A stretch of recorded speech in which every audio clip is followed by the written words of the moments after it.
Hello friends, जागरणजोश.com के इस video में आप सभी का स्वागत है। मैं हूं सैयद सोबान। आज के इस वीडियो में हम जानेंगे कि आज के करंट अफेयर से क्या कुछ सवाल बनाए जा सकते हैं, उनके सही जवाब क्या होंगे और साथ ही साथ उनसे रिलेटेड कुछ की फैक्ट्स के बारे में भी बात करेंगे। साथ ही साथ इस वीडियो के एंड में आपको एक सवाल देंगे जिसका जवाब आपको हमें कमेंट बॉक्स में लिखकर देना होगा।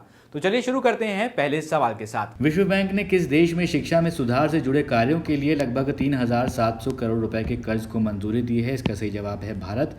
यहाँ पर दोस्तों आपको बता दें कि विश्व बैंक ने कहा है कि उसके कार्यकारी निदेशक मंडल ने भारत के जो 6 राज्य हैं उसमें शिक्षा में सुधार के लिए $50 करोड़, जिसका मतलब है कि 3,700 करोड़ रुपए के कर्ज को स्वीकृति प्रदान करी गई है।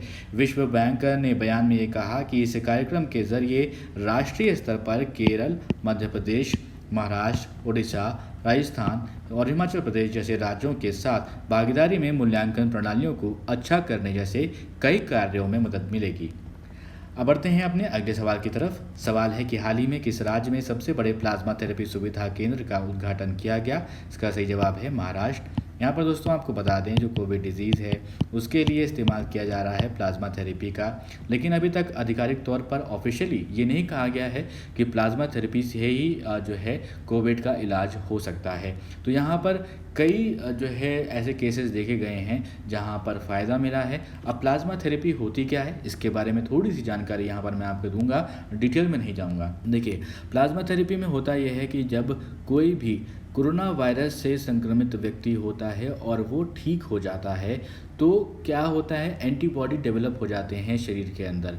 तो उन एंटीबॉडीज़ को यानी कि उन प्लाज्मा को जो है दूसरी के जो कि बीमार व्यक्ति होता है उसके बॉडी में डाला जाता है और उससे जो है ये देखा गया है कि काफ़ी हद तक मदद मिलती है। यदि कोई व्यक्ति बहुत ज़्यादा जो है, आपने ये भी देखा होगा कि जो रिकवरी रेट है वो भी जो है कहीं हद तक अच्छा है, लेकिन यहाँ पर सब डिपेंड करता है आपकी बॉडी पे, बॉडी की इम्यूनिटी पे।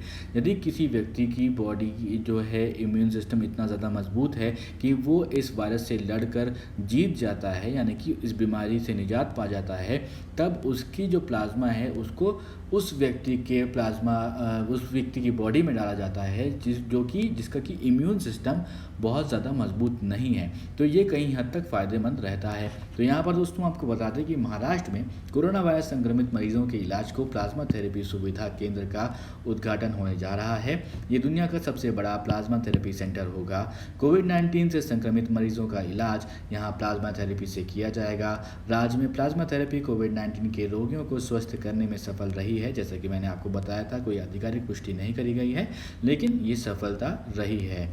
ट्रायल के दौरान दावा किया गया है कि यहाँ 10 में से 9 मरीज प्लाज्मा थेरेपी से ठीक हो रहे हैं।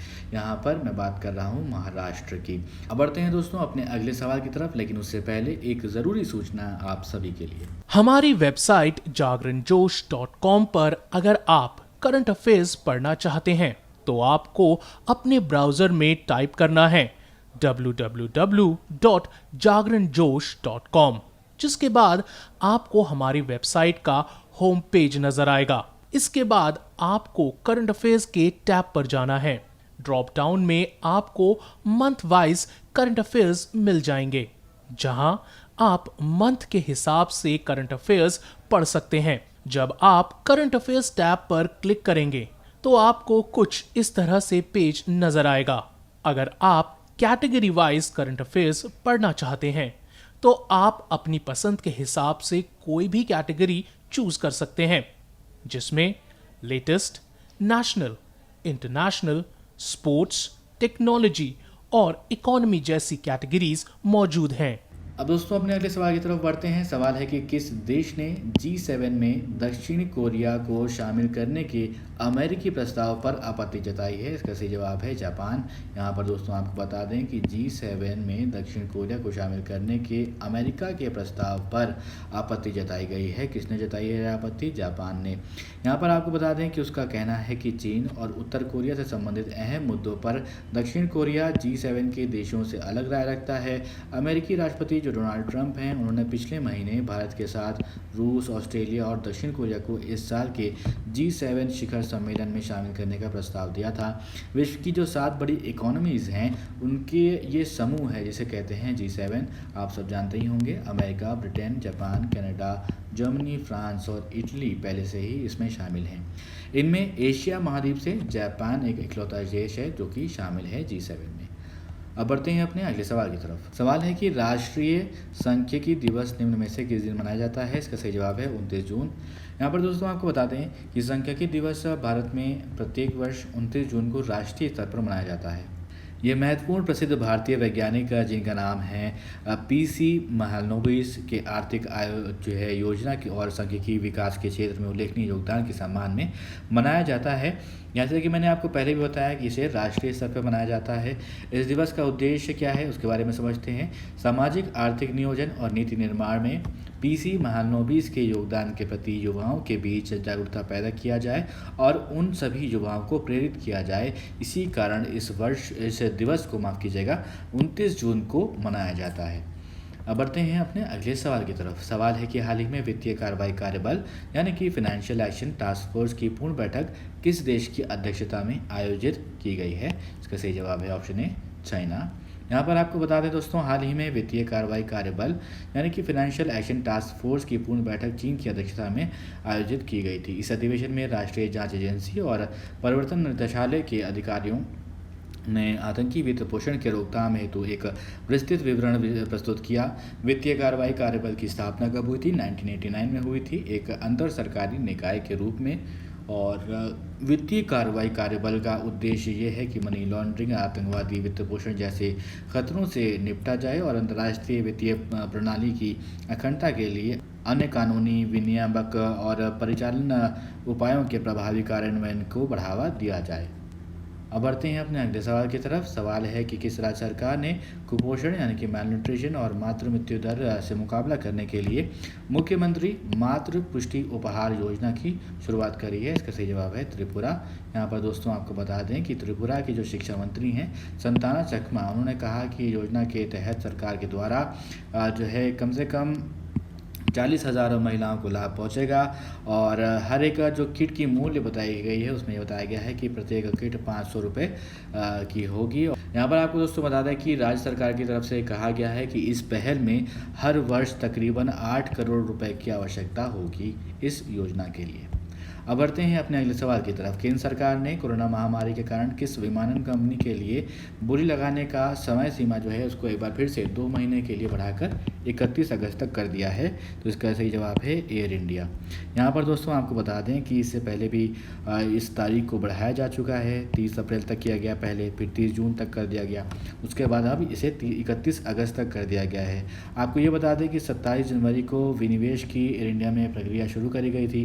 कोरोना वायरस महामारी के कारण उत्पन्न परिस्थितियों को देखते हुए संभावित बोलीदाताओं से प्राप्त अनुरोध के आधार पर ये समय सीमा जो है उसको बढ़ाया गया था और जनवरी में पहली बार एयर इंडिया की बिक्री को लेकर रुचि पत्र जारी किया गया था। तब बोली लगाने की जो समय सीमा थी वो मार्च तक रखी गई थी, उसके बाद इसको बढ़ाया गया और अब तीसरी बार बढ़ाया गया है और अब इसे 31 अगस्त तक कर दिया गया है।